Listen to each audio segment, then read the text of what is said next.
할렐루야. 같이 한번 인사를 나누겠습니다. 주님의 은혜가 여러분에게, 옆 사람에게도 한번 주님의 은혜가 그대에게. 할렐루야. 저를 한번 가만히 주목해 보시기 바랍니다. 사람의 생각과 하나님의 뜻은 차이가 있습니다. 성경을 가만히 보면서 그런 생각을 참 많이 합니다. 아브라함이 70세에 부름을 받았습니다. 15년을 기다리고 또 기다렸습니다. 그런데 아이가 없습니다. 그러자 사라가 아브라함에게 생각합니다. 내 종 하갈에게 들어가라. 이것은 사라의 생각이에요. 이건 하나님의 뜻이 아닙니다. 그래서 86세에 낳은 아들이, 하갈을 통해서 낳은 아들이 내 고통을 들으셨음이라고 하는 뜻의 이스마엘을 출산합니다. 사람의 힘과 사람의 생각으로 출산한 그 이스마엘이 지금까지 그 이름대로 인류 역사에 고통을 주고 있습니다. 그의 후예들이 이슬람입니다. 그런데 아브라함의 나이가 99세에 이미 아브라함과 사라는 나이가 많아서 늙어버렸어요. 아이를 낳을 수가 없어요. 가질 수가 없어요. 그런데 하나님께서 말씀으로 내년 이맘때에 아들이 있으리라 그렇게 말씀하십니다. 그러니까 나는 아이를 낳을 수가 없어요. 나는 방법이 없어요. 그런데 하나님의 방법으로 낳은 아들이 웃음이라는 뜻의 이삭입니다. 그러니까 하나님의 뜻대로, 하나님의 약속대로 태어난 이 이삭이 아브라함을 웃게 하고, 그리고 민족을 웃게 하고, 지금까지 역사를 웃게 하고 있는 줄로 믿습니다. 이삭에게도 마찬가지입니다. 에서와 야곱이라고 하는 두 아들이 있어요. 아버지 이삭의 마음에는 에서가 장자예요. 사냥에 능숙해요. 붉은 들사람이에요. 잘생겼어요. 그래서 큰아들에게 마음이 있어요. 그런데 하나님의 생각은 조금 달라요. 큰 자가 작은 자를 섬기리라. 야곱은 도둑놈이잖아요. 사기꾼이잖아요. 에서보다 야곱이 더 못된 놈이잖아요. 그런데도 불구하고 하나님의 마음은 야곱에게 있어요. 하나님께서 그 야곱의 이름을 이스라엘로 바꾸신 줄로 믿습니다. 감히 야곱은 하나님을 이긴 이스라엘이 됩니다. 어떻게 해요? 하나님이 야곱에게 져주시는 거예요. 그러니까 기꺼이 야곱도 사람들에게 지는 삶을 삽니다. 믿는 성도들의 희망이 됩니다. 이건 역대상하를 봐도 분명합니다. 사울과 다윗 왕을 가만히 생각을 해보시기 바랍니다. 사울 왕은 사람의 생각으로 세워졌어요. 야곱의 후손이 70명가량이 애굽에 내려가서 430년 동안 종살이를 했습니다. 그리고 출애굽을 했어요. 출애굽을 하면서부터 이제 누가 왕이냐? 하나님이 왕입니다. 하나님이 이스라엘을 직접 다스리는 거예요. 그래서 광야를 지나서 가나안 땅에 들어왔어요. 그때 마지막 대제사장이 엘리입니다.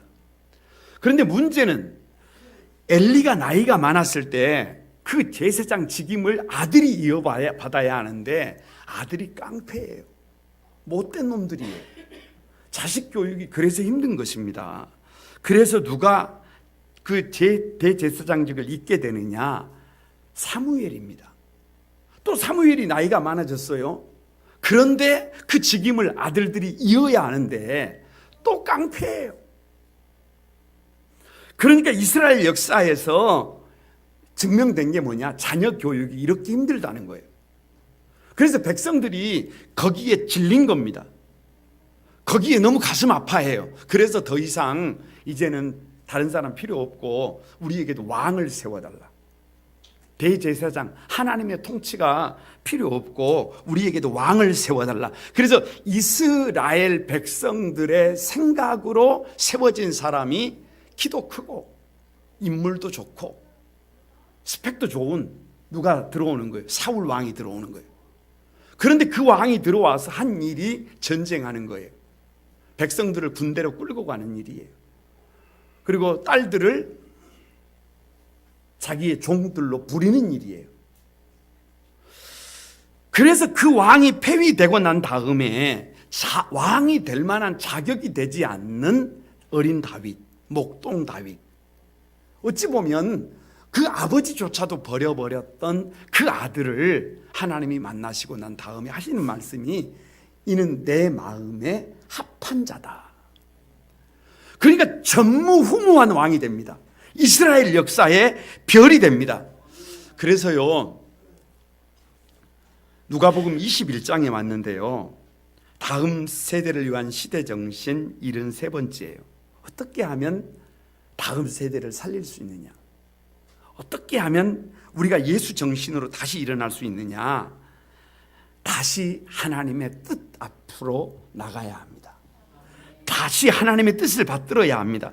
우리 생각 중요하지요. 그러나 우리 생각보다 더 중요한 것이 하나님의 뜻입니다. 믿음으로 산다는 것은 다른 것이 아니에요. 내 생각을 접고 하나님의 뜻을 받드는 것입니다. 에레미야 17장 9절에요, 이렇게 기록하고 있어요. 만물보다 거짓되고 심히 부패한 것은 마음이다. 세상에 더러운 것이 많아요. 세상에 부패한 것이 많아요. 그런데 그 만물보다 거짓되고 부패한 것이 뭐다? 그냥 마음이 아니라니까요. 내 마음이라니까요. 내 생각이라니까요. 그것을 알아야 하나님의 말씀에 하나님의 뜻을 믿고 따라갈 수 있어요. 근데 그것을 모르면, 만물보다 거짓되고 부패한 것이 내 마음인 것을 모르면, 내가 얼마나 이기적이고 내가 얼마나 제 가운데 있는 것을 모르면 끝까지 하나님의 뜻이 아니라 누구의 생각대로, 답이 나오지 않는, 해법이 보이지 않는 내 생각대로 걸어가게 되어 있습니다. 이 마지막 시대에 우리를 향한 하나님의 뜻이 본문에 3가지가 기록되어져 있는데요, 그 첫 번째가 예수님을 나의 구주로 영접하라는 것입니다. 여러분 41절에서 44절을 다시 한번 읽어봅니다. 시작. 예수께서 그들에게 이르시되 사람들이 어찌하여 그리스도를 다윗의 자손이라고 하느냐? 시편에 다윗이 친히 말하였으되 주께서 내 주께 이르시되 내가 내 원수를 내 발등상으로 삼을 때까지 내 우편에 앉았으라 하셨도다 하였느니라. 그런즉 다윗이 그리스도를 주라 칭하였으니 어찌 그의 자손이 되겠느냐 하시니라. 자 보세요. 대제사장들, 백성의 장로들, 사두개인들, 그리고 바리새인들, 서기관까지 이 사람들이 예수님을 잡으려고 해요. 예수님을 죽이려고 해요. 그래서 반박 불가의 질문을 쏟아놓았습니다. 왜냐? 예수님을 몰라요. 예수님을 아는데 예수님의 한 부분을 알아요. 그러니까 여러분, 잘못 아는 것이요, 우리 인생을 잘못 살게 만듭니다. 그러니까 바르게 알아요. 이스라엘 백성들이 왜 망하느냐? 하나님에 대한 지식이 없어서 망한다. 저와 여러분이 예수님이 누군지 정확하게 알게 되기를 바랍니다. 예수님은 누구냐? 41절에 그리스도는 다윗의 자손이다 이렇게 말씀하고 있어요. 다윗의 자손이라는 말은 한마디로 말하면 예수님은 참 사람이다. 여러분, 예수님은 실존 인물이라 그 말이에요. 가상의 인물이 아닙니다. 누가 꾸며낸 인물이 아닙니다. 오늘이요 2018년 5월 27일입니다. 그냥 2018년 5월 27일이 아니에요. 오늘은 무슨 2018년 5월 27일이냐? 예수님께서 인간의 몸을 입고 이 땅에 태어나신 뒤 2018년 5월 27일째 되는 날이에요. 예수님은 이 땅에 사람의 몸을 입고 오셨습니다. 참 사람이다 그 말이에요. 예수님은 어디에 태어나셨느냐? 갈릴리 가불 땅에 태어나셨어요. 가불이 가불, 더러운 땅이에요. 그러니까 예수님은 더러운 땅에 태어나셨다니까. 예수님은 어디에 태어나셔서 누이셨느냐? 베들레헴 마국간에 태어나서 냄새나는 곳에 태어나셨다니까요. 여러분, 우리처럼 배고프셨고 우리처럼 피곤해서 그물을 베게 하고 주무셨던 분이에요. 가룟 유다에게 배신당하셔서 십자가 짊어지고 골고다 오르시고 못 박혀 죽으시면서 엘리 엘리 라막 사막다니 하나님 나를 왜 버리십니까? 라고 처참하게 절규하며 죽으셨던 참 사람이라니까요. 우리와 똑같은 사람이라니까요. 거기다가요, 그것으로 끝나는 것이 아니라 42절에 주께서 내 주께 이르시되, 여기서 주께서, 여기서 주는 하나님입니다. 내 주는 예수님입니다. 그러니까 하나님께서 예수님에게 이르시되 내가 내 원수 사단을 내 발등상 삼을 때까지 내 우편에 앉으라. 무슨 말이냐? 예수님은 참 하나님이다. 예수님이 어디에 앉아 계세요?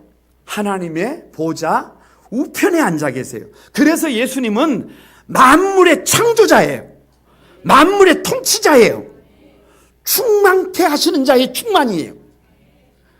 참 하나님이다 그 말이에요. 여기서요, 사단을 내 발등삼으로 삼는다는 말이 무슨 뜻이냐 그러면, 이스라엘 백성들이 가나안을 정복하는데 여호수아와 장수들이 들어가서 이스라엘 땅 안에 있는 원주민들의 왕 31명을 잡아서 목을 베기 전에 발로 이 목을 발로 밟습니다. 무슨 말이에요? 이제 이 땅의 주인이 누구로 바뀌었다는 거예요. 이스라엘 땅으로 바뀌었다라고 하는 것을 상징적으로 보여주는 사건이에요. 그러니까 그 안에 이미 적군들이 많이 있지만 31명의 왕들의 목이 이스라엘 장수들의 발 아래 들어갔다는 것은 더 이상 그 땅은 그들의 땅이 아니라 누구 땅이라는 거예요? 이스라엘의 땅이라는 거예요. 마찬가지입니다. 오늘 예수님께서 사단의 목을 밟아버린다라고 하는 것은 사단을 정복했다는 거예요. 더 이상 사단의 종으로 살지 않아도 된다는 거예요. 여러분 꼭 기억해야 해요. 사단은요, 우리를 병들게 합니다. 우리를 고장나게 합니다. 우리로 하여금 마음속 깊은 것에서요, 원망하게 하고 불평하게 하고 우리로 하여금 삶을 어둡게 만듭니다. 좋은 것을 보지 못하게 만들어요. 그래서 자꾸만 우리 인생을 고장나게 만듭니다. 이것이 사단이 하는 일입니다. 그런데 예수님께서 이 사단의 목을 밟아버렸어요. 이 사단을 정복하고 예수님의 발을 이 사단의 목을 밟아버려서 발등상 삼아버렸어요. 그러니까 사단은 더 이상 아무것도 아니다, 낯승이다.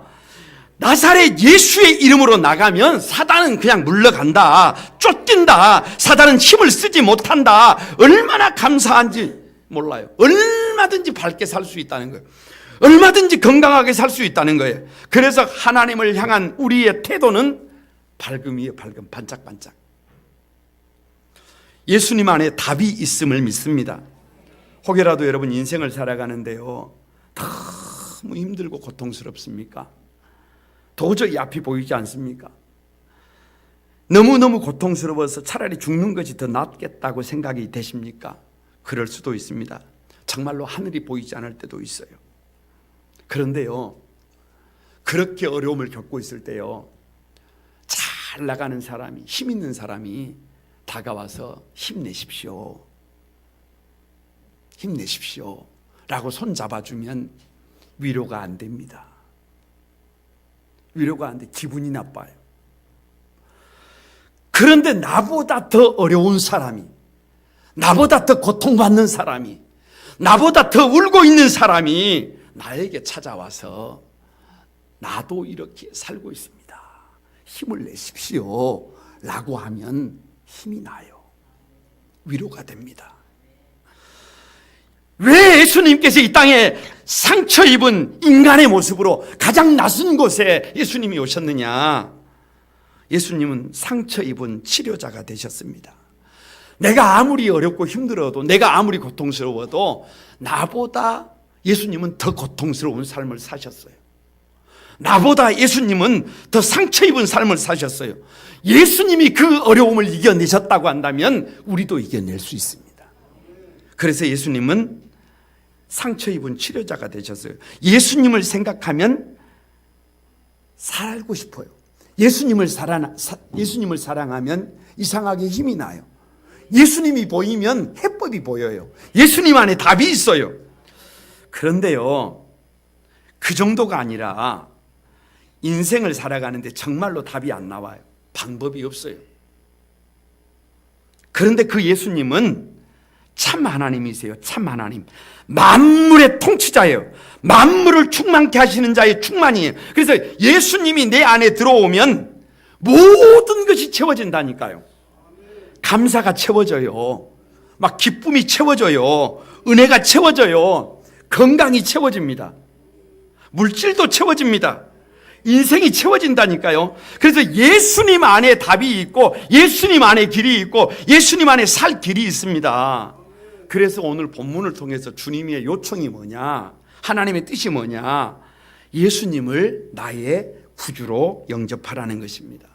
44절에 다윗이 그리스도를 주라 칭하였으니, 다윗이 전무후무한 이스라엘의 왕 다윗이 그런 왕이 될 수 있었던 비결이 뭐냐, 돈이 주가 아니라니까요. 환경이 주가 아니라니까요. 건강이 주가 아니라니까요. 예수 그리스도가 주임을 믿습니다. 더 이상 저와 여러분의 주인은, 더 이상 저와 여러분의 왕은 환경이 아니라니까요. 조건이 아니라니까요. 여러분, 세상의 힘과 권력이 아니라니까요. 명예가 아니라니까요. 예수 그리스도가 저와 여러분의 주인임을 믿습니다. 예수 그리스도를 나의 주인으로 모시면, 나의 주님으로 모시면, 나의 구주로 모시면 우리 인생은 그때부터 힘을 얻습니다. 그때부터 인생이 달라집니다. 그래서 고백하시기 바랍니다. 모든 이름 위에 뛰어난 이름, 예수는 주라고. 누가 주가 아니에요. 다른 게 돈이 아니에요. 여러분, 다른 게 돈이, 명예가, 무슨 그런 것들이 주가 아니라 오직 나의 주님은 예수 그리스도입니다. 그 고백을 할 때 우리 인생이 달라져요. 요한복음 4장 29절에 보면은요, 4장을 가만히 보면 수가성의 사마리아의 여인이 나옵니다. 여인이 나와요. 근데 이 여인이 부끄러운 인생이에요. 어두운 인생이에요. 자기 얼굴을 다른 사람들 앞에 드러내지 못하는 여인이에요. 그런데요, 이 여인이 예수님을 만났는데 처음에 예수님을 유대인이라고 그래요. 삶이 바뀌지 않습니다. 그런데 조금 있다가 이 여인이 뭐라고 하느냐, 내가 보니 당신은 선지자입니다 그래요. 인생이 안 바뀌어요. 거기에서 안 바뀌어요. 그런데 4장 29절에 그리스도가 아니냐, 예수는 그리스도다 라고 고백하고 나니까 그 어둡던 여인이 밝은 빛으로 나옵니다. 복 있는 여인이 됩니다. 뛰는 여인이 됩니다. 춤추는 여인이 됩니다. 여러분, 이 마지막 때에 이 사마리아 여인처럼 예수님을 여러분의 구주로 영접하고 밝은 인생이 되시기 바랍니다. 뛰는 인생이 되시기 바랍니다. 감사가 가득한 인생이 되시기를 바랍니다. 두 번째로, 이 마지막 시대에 우리를 향한 하나님의 뜻이 뭐냐, 예수님을 영접한 사람은 교만하지 않고 겸손합니다. 45절부터 47절까지 같이 한번 읽어봅니다. 시작. 모든 사람이 들을 때에 예수께서 그 제자들에게 이르시되 긴 옷을 입고 다니는 것을 원하며 시장에서 문안받는 것과 회당의 높은 자리와 잔치의 윗자리를 좋아하는 서기관들을 삼가라. 그들은 과부의 가산을 삼키며 외식으로 길게 기도하니 그들이 더 엄중한 심판을 받으리라. 그러니까 이 사람들은 어떤 사람들이, 예수님을 책잡으려고 했던 사람들, 예수님을 죽이려고 했던 사람들, 이 사람들은 한마디로 말하면 겸손한 사람들이에요. 교만한 사람들이에요. 자기를 작게 여기는 사람들이에요. 자기를 크게 여기는 사람들이에요. 자기가 커져버린 사람들이에요. 교만한 사람들이에요. 그래서 오늘 본문을 통해서 주님이 요청하는 겁니다. 예수 그리스도를 구주로 영접한 사람들은 어떤 삶을 살아야 한다? 교만한 삶이 안 돼요. 교만해서는 안 됩니다. 겸손해져야 합니다. 낮아져야 합니다. 그런데 오늘 본문에 이 사람들을 보시기 바랍니다. 속보다 겉을 중요하게 여깁니다. 46절에 긴 옷을 입고 다니는 것을 원한다라고 기록하고 있어요. 왜 긴 옷을 입고 다녀요? 아름답게 보이고 싶은 것입니다. 잘 보이고 싶은 것입니다. 여러분, 이것은요, 저도 그렇고요, 여러분도 그렇고요, 모든 사람의 마음이에요. 아니, 좋은 옷 입고 싶지, 맵시가 살아있는 옷 입고 싶지, 아니 별로 이쁘지 않는 옷 입고 싶은 사람이 어디가 있어요? 그것이 인간이라니까요. 드러나지 않는 곳에 생명이 있다라는 말이 있어요. 나무의 생명은 드러나지 않는 뿌리에 있고요, 빙산의 99%는 물속에 잠겨 있습니다. 그래서 보이지 않는 강력한 것이 진짜 강력한 것이다, 그런 말이에요. 드러난 강력한 것은요, 이미 강력한 것이 아니에요. 밖으로 드러난 것은요, 과시하는 힘은요, 여러분 별거 아니에요. 그래서 매복이라는 것이 있는 거예요. 교만은요, 다른 것이 아니라요, 교만은 다른 것이 아니라 자기를 겉으로 드러내는 거예요. 그래서 믿음은 언제나 겉사람으로 가는 것이 아니라 속 중심으로 갑니다. 돼지 우리를 깨끗하게 청소하고 돼지를 목욕을 시켜가지고 좋은 궁궐 같은 집을 지어주고 거기 일주일만 돼지를 풀어놔 보세요. 그러면 일주일 만에 그 궁궐 같은 집도 다시 돼지막이 됩니다. 그런데 그 속 사람이 건강한 사람들을 돼지막에 보내놔 보세요. 거기도 천국으로 바꿔버립니다. 그래서 믿음은 항상 겉껍데기가 아니라 속 사람을 지향해요. 마태복음에 보면, 마태복음 23장에 보면 똑같은 본문을 이렇게 기록하고 있습니다. 옷의 경문에 띠를 넓게 하며 옷수를 길게 하고. 그러니까 경문이라는 것은 쉐마를 몸에다가 이렇게 옷에다가 이렇게 크게 해서 붙이는 거예요. 보이도록 붙이는 거예요. 그리고 그 수를 길게 한다는 말은 요즘 그 여자분들이 옷을 입을 때 이쁘게 하기 위해서 이렇게 뭘 이렇게 치렁치렁 이렇게 달잖아요. 그런 것처럼 한마디로 말하면 그 아름다움을 추구했다 그 말이에요. 사람이 아름다움을 추구하지, 껍데기를 중요하게 여기지. 우리 중고등부 학생들요, 아침에 일어나면은요, 이 여학생들 봐보세요. 그러면 엄마 아빠들보다 더 시간이 오래 걸려요. 그런데 마태복음 23장에서 뭐라고 말씀하시느냐? 화 있을진저라는 말이 7번 반복되는데 왜냐? 두 자로 외식 때문이에요. 겉과 속이 다르다는 거예요. 껍데기는 그렇게 중요하게 여기면서 정작 속은 어떻게 돼 있다는 거예요? 썩어 있다는 거예요. 이것이 교만입니다. 이 교만 때문에 예수님을 나의 주님으로 영접하지 못하고 예수님을 책잡으려고 해요. 예수님을 죽이려고 해요. 다른 사람보다 내가 인정받아야 된다는 생각 때문에 그렇습니다. 46절에 계속 보면 시장에서 문안받는 것이라고 합니다. 여러분, 미국 워싱턴에 가면은요, 소미소니언 박물관이라고 하는 조그마한 박물관이 하나 있습니다. 거기에 가면 그 아브라함 링컨이 마지막에 저격을 당해서 암살로 죽었잖아요. 그런데 그때 링컨이 몸에 지니고 있던 소장품들이 그대로 전시가 돼 있어요. 거기에 있는 것이 뭐냐 그러면 뭐 별거 없습니다. 손수건, 뭐 연필깎이 칼, 그리고 안경집, 그리고 뭐 작은 지폐, 그리고 조그마한 신문, 조그마한 신문이에요. 신문을 이렇게 오려낸 글귀가 있어요. 글귀가 그게 뭐냐 이렇게 쓰여져 있어요. 링컨은 모든 시대의 가장 위대한 정치가 중 한 사람이다. 이게 사람이라니까요. 그렇게 추앙받았던 링컨도 그도 사람들로부터 뭐를 받고 싶어 해요? 인정을 받고 싶다니까요. 이게 사람이라니까요. 여러분, 이것이 저와 여러분이라니까요.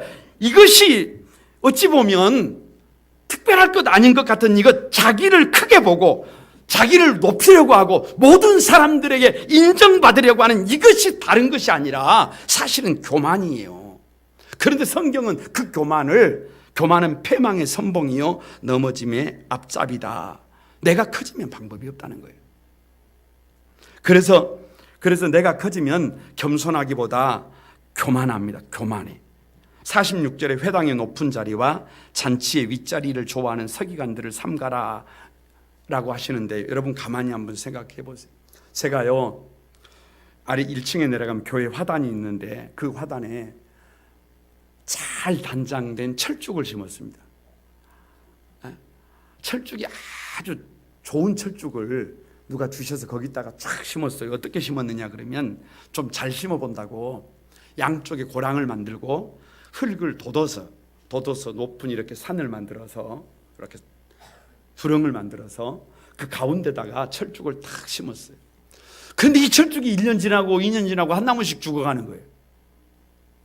제가 그 철쭉을 보면서 스트레스를 받았어요. 왜 죽을까? 왜 저렇게 죽을까? 그래서 곰곰이 보다가 아하, 제가 느낀 것이 있어요. 뭐냐? 여러분, 철쭉은요 뿌리를 통해서 물을 공급을 받아야 하는데 양쪽 흙을 돋워서 높은 곳에다가 철쭉을 심어 놓으니까 물은 어디로 흘러요? 물은 낮은 곳으로 흐릅니다. 여러분, 은혜가 비슷해요. 은혜는 낮은 곳으로 흘러요. 내가 높은 곳에 있으면 은혜가 흘러 들어오지 않습니다. 기쁨이 어디로 흐르냐 그러면 낮은 곳으로 흘러요. 근데 내가 높아져 있으면 기쁨이 흘러 들어오지 않아요. 감사가 어디로 흐르느냐 그러면 낮은 곳으로 흘러요. 내가 높아져 버리면 기쁨도 없고 감사도 없고 오히려 내 마음에 원망과 불평이 가득하게 됩니다. 시름시름 말라서 죽어가는 철쭉처럼 그렇게 돼버린다니까요. 이상하게 우리의 삶의 자리에 힘이 없다, 방법이 없다, 해법이 보이지 않는다. 혹시 내가 이렇게 올라가 있는 것 아닌지 살펴봐야 합니다. 이 마지막 시대에 우리가 살아갈 수 있는, 하나님 앞에 우리가 드릴 수 있는 방법이 발금이랬잖아요. 감사를 했잖아요. 그런데 그렇게 살 수 있는 방법이 내가 낮아지는 것이라니까요. 내가 낮아지면 답이 나와요. 내가 낮아지면 거기에 하나님의 나라가 임합니다. 이것이 영적인 원리예요. 그래서 똑같은 본문인 마태복음 23장 1절에서 12절에 보면 너희는 스스로 선생이라고 부르지 말라. 선생님은 오직 예수님밖에 없다는 말이에요. 아니, 우리 교회 와보세요. 지금 1층에 내려가 보세요. 2층에도 봐보세요. 교회 학교 선생님들이 얼마나 많은 줄 알아요. 선생님, 여기도 선생님, 저기도 선생님. 그런데 선생님이라고 부르지 말래요. 스스로 선생님이라고 부르지 말래. 스스로 크게 여기지 말라는 것입니다. 스스로 낮아지라는 거예요. 겸손하라는 거예요. 너희는 스스로 아버지라고 부르지 마라. 제가 아버지인데요. 제가 두 딸의 아버지인데요. 여러분도 다 아버지고 다 어머니시잖아요. 그런데 성경은 뭐라고 말씀하시느냐? 진짜 아버지는 하늘에 계신 너희 아버지밖에 없다. 옳습니다. 제가 조금 철이 들어보니까요, 제가 두 딸을 키우면서 느끼는 것이 내가 딸들에게 해줄 수 있는 것이 별로 없습니다. 하늘에 계신 아버지께서 함께 해주셔야 합니다. 하늘에 계신 아버지께서 키워주셔야 합니다. 하나님께서, 하늘에 계신 진짜 아버지께서 아버지 되어 주실 때 자녀가 자녀됩니다. 너희는 스스로 지도자라고 부르지 마라. 지도자는 오직 예수 그리스도밖에 없다. 왜요? 스스로 크게 여기지 말라는 거예요. 스스로 겸손해지라는 거예요. 그러면서 이렇게 말씀하십니다. 너희 중에 큰 자는 너희를 섬기는 자가 되어야 하리라. 여러분, 섬김은요 세우다의 준말이에요. 준말. 다른 사람들이 설 수 있도록 돕는 사람, 힘을 낼 수 있도록 돕는 사람. 다른 사람들이 힘을 내려면 내가 도와줘야 한다니까요. 내가 소프트해줘야 한다니까요. 내가 낮아져야 한다니까요. 그래서 누구든지 자기를 높이는 자는 앞으로 낮아지게 되고, 누구든지 자기를 낮춰서 다른 사람들을 섬기는 사람은 앞으로 높아진다, 귀해진다, 가치 있는 존재가 된다. 저는 이 본문을 가만히 읽으면서 이런 생각을 했어요. 사람의 생각은요 이 속보다 늘 겉을 지향합니다. 사람의 생각은 다른 사람보다 나를 지향해요. 사람의 생각은 나를 드러내려고 해요. 이런 모습이 서기관들만 그래요? 아니, 제가 그러더라니까. 내가 그러더라니까요. 내가 그러고 살고 있어요. 그래서 이런 생각을 했어요. 이 교만한 서기관이 바로 나구나. 이 마지막 시대에 내가 이렇게 살아서는 답이 나오지 않구나. 우리 가정을 지키는 방법, 교회를 지키는 방법, 이 역사 속에 하나님의 나라를 세우는 방법은 예수 그리스도를 나의 구주로 모시고 내가 낮아지는 것 외에는 답이 없구나. 이 말씀이 저와 여러분을 향한 하나님의 뜻임을 믿으시기 바랍니다. 세 번째로 종말에 우리를 향한 하나님의 뜻이 뭐냐? 예수님을 주님으로 모시고 겸손해진 사람은 자신을 향기로운 제물로 드려야 합니다. 여러분 21장 1절에서 4절 같이 한번 읽어봅니다. 같이 한번 읽어봅니다. 시작. 예수께서 눈을 들어 부자들이 헌금함에 헌금 넣는 것을 보시고 또 어떤 가난한 과부가 두렙돈 넣는 것을 보시고 이르시되 내가 참으로 너희에게 말하노니 이 가난한 과부가 다른 모든 사람보다 많이 넣었도다. 저들은 그 풍족한 중에서 헌금을 넣었거니와 이 과부는 그 가난한 중에서 자기가 가지고 있는 생활비 전부를 넣었느니라. 저는 이 본문을 처음에 딱 대할 때요, 약간은 생뚱맞다라는 생각을 했어요. 왜냐 그러면 예수님께서 지금 예루살렘에 오셔서 십자가 짊어지기 직전이에요. 아주 지금 심각한 상황이에요. 그리고 21장은 종말이에요. 그러면 이쯤에서 이렇게 사사로운 헌금에 관한 얘기를 하시면 안 돼요. 지금 이런 말씀하고 있을 때가 아니에요. 좀 다른 얘기를 할 때예요. 그런데요, 문득 디모데 후서에 마지막 때의 특징이 나왔어요. 마지막 때의 특징. 그게 뭐냐? 돈을 사랑하는 것입니다. 돈을 사랑하며. 마지막 때의 특징, 돈을 사랑한다. 이 돈에 대한 태도가 어디에서 드러난다? 헌금에서 드러난다. 다시 말하면 돈이 주인이냐 예수님이 주인이냐를 지금 여기서 묻고 있는 것입니다. 1절에 보면 이렇게 기록하고 있습니다. 예수께서 눈을 들어 부자들이 헌금함에 헌금 넣는 것을 보시고 이렇게 기록하고 있어요. 2절에도 그래요. 또 가난한 가부가 두렙돈 넣는 것을 보시고 이렇게 했어요. 본다. 누구를 보고 있어요? 우리를 보고 있어요. 여러분 그 자료를 이렇게 좀 보면은요, 예루살렘 성전에는 헌금함이 좀 달라요. 성전세를 넣는 헌금함이 하나 있어, 하나. 그리고 각 문마다 낙헌 제물이라 그래가지고 감사할 일이 있을 때 드리는 헌금을 넣을 수 있도록 헌금함이 6개가 비치되어 있다 그래요. 그러니까 오늘 여기서 드리는 헌금은 성전세가 아니라 낙헌제, 우리말로 하면 감사헌금이에요. 감사헌금이에요.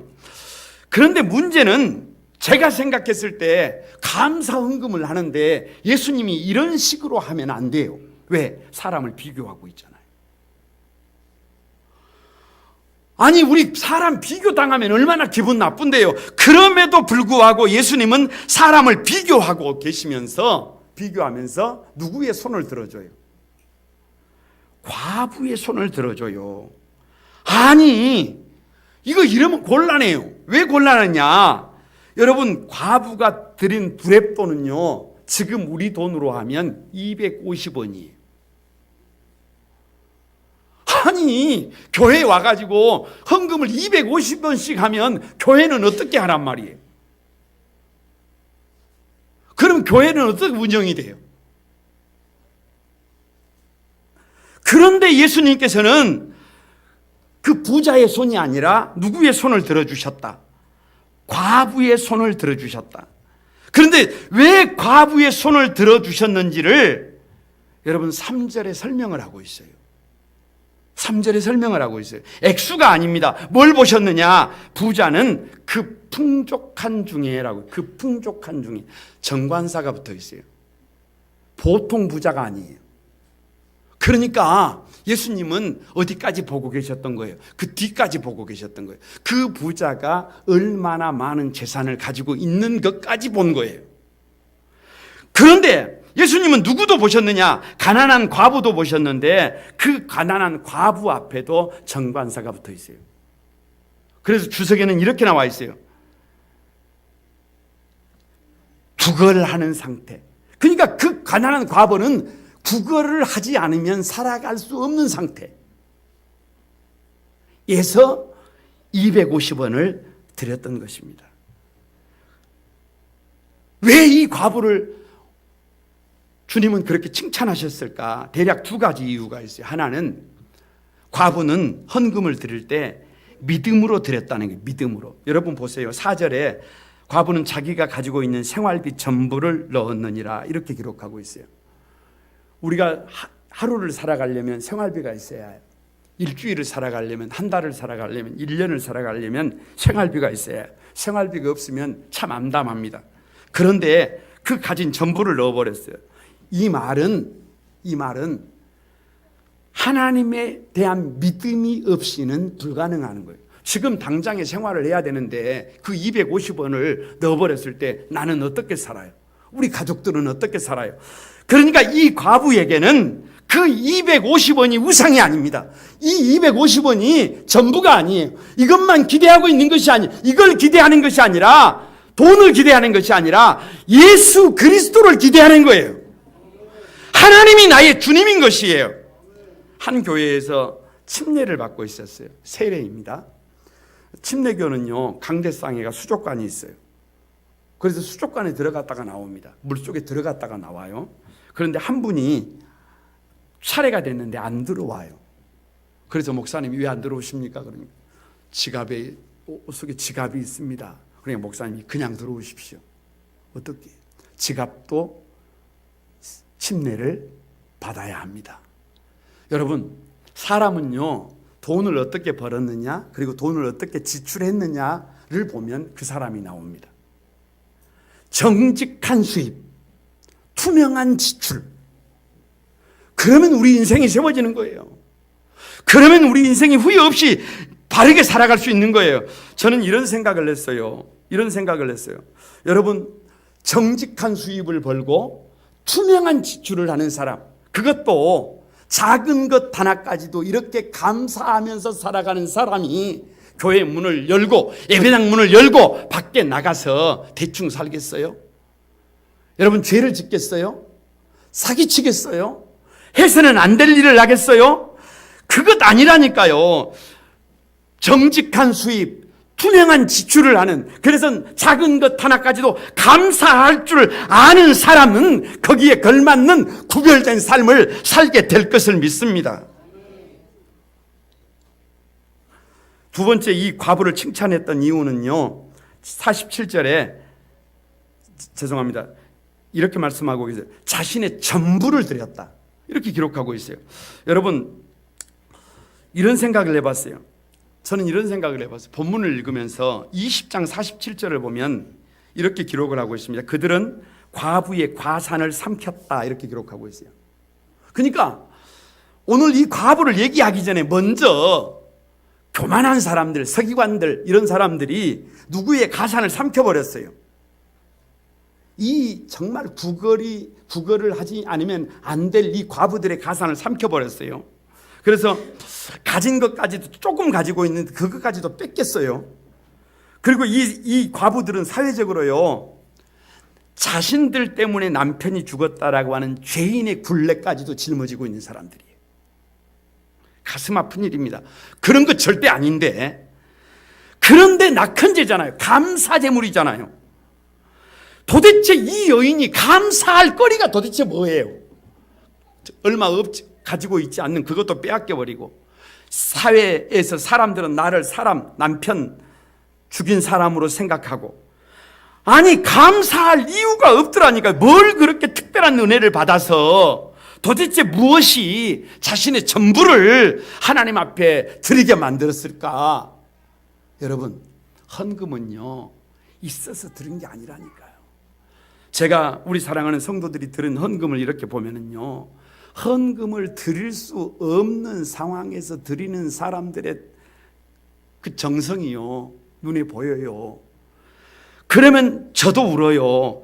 고린도전서에서 바울은 헌금을 심는 것이라고 했습니다. 예수님조차도 너무 가난했어요. 다른 사람은 소와 양을 갖고 성전에 올라갔는데 예수님은 처음에 올라가셨을 때 산비둘기를 가지고 성전에 올라갔어요. 왜? 가난했기 때문에. 그래서 가난한 사람들의 마음을 알고 계셔요. 여러분, 이 과부의 삶을, 이 가난한 삶을, 구걸하지 않으면 안 되는 삶을 예수님께서 보고 계셨다니까요. 이 과부의 눈물을 보고 계셨다니까요. 어려움 중에도 그 눈물 속에도 믿음을 잃지 않고 있는 것을, 의심하지 않고 있는 것을, 포기하지 않고 있는 것을, 절망하지 않고 있는 것을, 그래서 자신의 손에 있는 두렙돈을 섬기지 않고 자신이 가지고 있는 것이 우상이 되지 않는, 자신의 소유가 전부가 아니라 하나님이 전부라고 고백하는 그 여인을 주님은 주목하고 계셨다니까요. 그래서 자신의 전부를 드린 것입니다. 저는 이 본문을 가만히 읽으면서 로마서 12장의 말씀이 생각났습니다. 우리는 하나님 앞에 거룩한 산 제물이 되어야 합니다. 우리 스스로가 이 마지막 시대에 예수 그리스도를 주님으로 고백했으면, 그리고 겸손하다고 한다면 이제는 향내 나는 거룩한 산 제물이 되어 가정으로 돌아가야 합니다. 직장으로 돌아가야 합니다. 그래서 이 땅에 하나님의 나라를 활짝 그리스도의 푸르른 녹음의 계절이 오게 하기 위해서는 저와 여러분이 향내 나는 제물이 되어야 합니다. 말씀을 맺으려고 합니다. 사람의 생각이 아니라 하나님의 뜻이에요. 하나님의 뜻 안에 살 길이 있습니다. 하나님의 뜻 안에 우리의 나아갈 길이 있어요. 이 마지막 시대에 저와 여러분을 향한 하나님의 뜻이 뭐냐? 여러분, 돈이 주인이 아닙니다. 환경이 주인이 아니에요. 건강이 주인이 아니에요. 오직 예수 그리스도가 우리의 주인입니다. 예수님을 주로 고백하면 밝아진다니까요. 예수님을 주로 고백하면 인생의 해법이 보인다니까요. 예수님을 주로 고백하면 그렇게 기고만장하던 내가 겸손해진다니까요. 낮아진다니까요. 껍데기보다 속사람을 소중히 여긴다니까요. 다른 사람이 인정해 주지 않아도 하나님께서 인정해 주시면 된다니까요.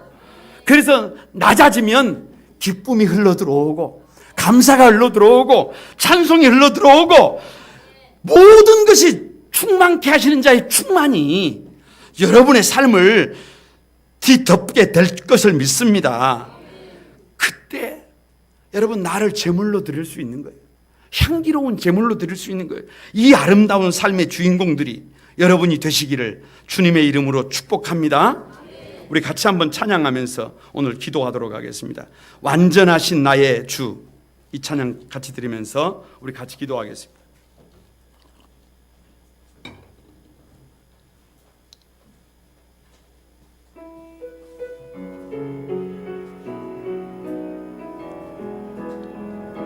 완전하신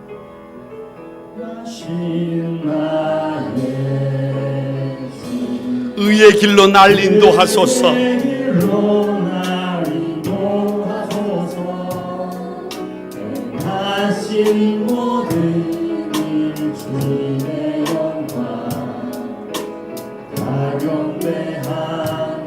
우리 오른손을 들고 다시 한번 완전하신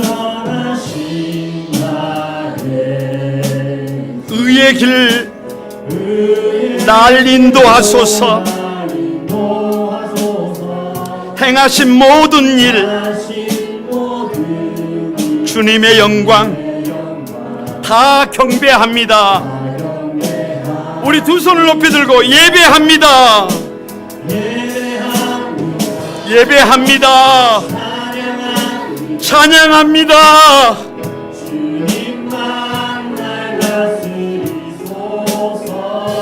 예배합니다.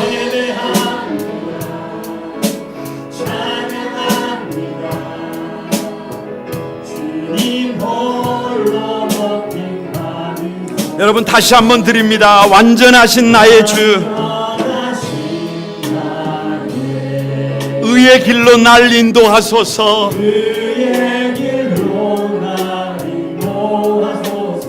행하신 모든 일 주님의 영광 다 경배합니다. 다시 한번 완전하신 나의 주,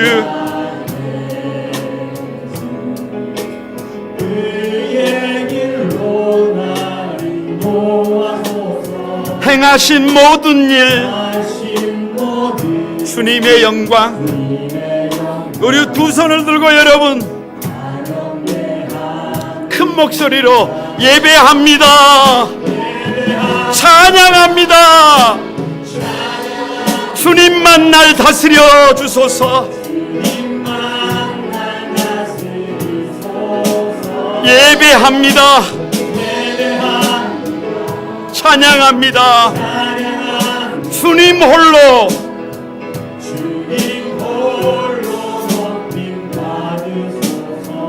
계속 한번 반주해 주시기 바랍니다. 사랑하는 여러분, 저와 여러분의 주인은 도대체 누구입니까? 나는 예수님을 나의 주님으로 모시고 있습니까? 나는 예수님 앞에 정말로 겸손합니까? 나는 예수님 앞에 거룩한 산 제물로 정말로 나를 드리고 있습니까? 여전히 내 생각대로 고집하며 내 갈 길을 가고 있습니까? 아니면 하나님의 뜻을 따라 예수님을 나의 주인으로 모시고 겸손해져서 향내나는 산 제물로 살아가고 계십니까? 여러분, 나의 생각을 접고 하나님의 뜻 앞에 나를 쳐서 복종시켜야 합니다. 그래야 거기에 살 길이 나옵니다. 답이 나옵니다. 해법이 나옵니다. 미래가 있습니다. 하나님의 뜻 앞에 다시 설 수 있도록 이 시간 여러분 다 같이 주여 삼창하고 같이 한번 통성으로 결단하며 기도하겠습니다. 다 같이 기도합니다. 주여, 주여, 주여. 거룩하신 아버지 하나님 감사합니다. 아무리 생각해봐도 아무리 또 생각해봐도 만물보다 거짓되고 부패한 것이 사람의 마음일진데 하나님 그렇게 살지 못했습니다. 하나님 아버지, 하나님의 뜻 앞에 나를 철저히 복종시키지 못했습니다. 내 생각대로, 내 계획대로, 내 욕심대로, 내 정욕대로 하나님 그렇게 달려갔습니다. 이제는 하나님의 말씀 앞에, 하나님의 말씀 앞에 나를 쳐서 복종시키고 다시 하나님의 뜻 따라 아버지 하나님 달려가는 아름다운 삶을 통하여 주님의 기쁨 되게 하여 주옵소서. 주님의 기쁨 되게 하여 주옵소서. 오, 거룩하신 주님을 찬양합니다. 거룩하신 주님 감사합니다. 가만히 우리 하나님 앞에 서서 우리 자신을 돌아보게 하시니 감사합니다. 나는 예수님을 진정 나의 주님으로 모시고 있는가? 여전히 나의 주인은 저 돈인가? 저 환경인가? 저 건강인가? 여전히 나의 주인은 조건인가? 주님이 물으십니다. 하나님 아버지, 오직 예수 그리스도라고 고백할 수 있도록 도와주옵소서. 예수님이 우리의 삶을 주관하실 수 있도록 내어 드리게 하여 주옵소서. 하나님 앞에 겸손하기를 원합니다. 그래서 낮아지고 또 낮아지신 주님을 닮아가기를 소망합니다. 그래서 이 시대에 향내나는 아름다운 산 제물 되셨던 주님의 뒤를 이어 부족하지만 이 얼굴이 성경이 되고 삶의 메시지가 되어 이 시대에 우리 주님의 마음을 시원케 해드리는 아름다운 삶을 살아보고 싶습니다. 성령님 도와주시고 우리 사랑하는 결단하는 성도들 가운데 함께 해주셔서 능히 감당하고도 남음이 있도록 축복해 주옵소서. 예수님의 이름으로 기도드리옵나이다. 아멘. 404